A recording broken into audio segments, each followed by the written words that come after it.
for those photos later on.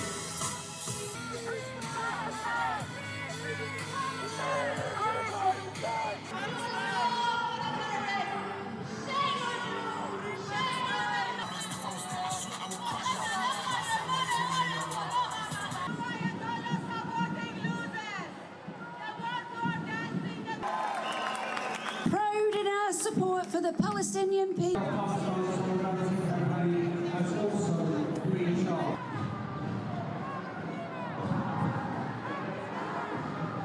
Turn them into machines of genocidal enablement.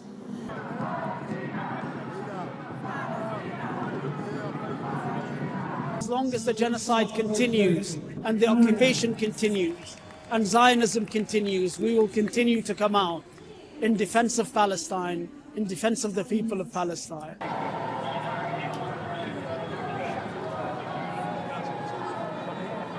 Today, we're calling for the release of the hostages, over 9,000 kidnapped, many of whom are doctors and nurses still being held illegally by Israel. We are here to call for an end to the siege through which Israel is able to continue the genocidal killing, through famine, through disease, and through the destruction of all the living environment in Gaza. Because despite the criminal and crippling US section, British government and Keir Starmer in particular were architects of this genocide and continue to support it and protect it. The British government, rather than work for placing Israeli war criminals in justice, has acted to destroy the International Criminal Court and the International Court of Justice.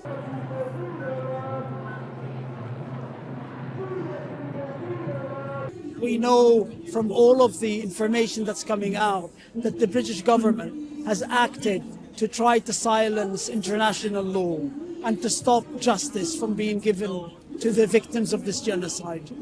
World leaders aren't discussing security or peace.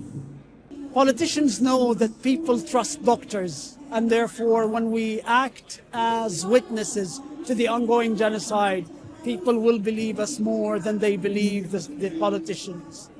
That's why the government has targeted the health system to silence all of the workers in the health system from speaking up against the genocide. Monster.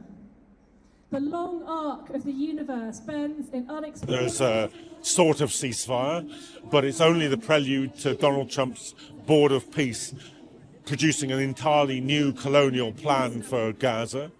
We also know that there's an absolutely enormous United States flotilla on the verge of launching an attack on Iran.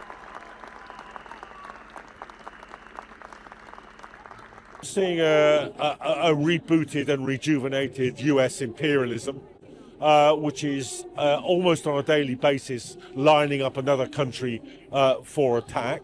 The authorities cannot compete with those who don't fear prison if a child's life... Police should never have allowed the UKIP rally, and UKIP these days, remember, are an entirely fascist and extremely violent organisation, to come within 100 miles of this demonstration. Now that UKIP mobilisation is tiny, about 100 people, so there's 1,000 people for every 100 on the UKIP demonstration that are here protesting for Palestine.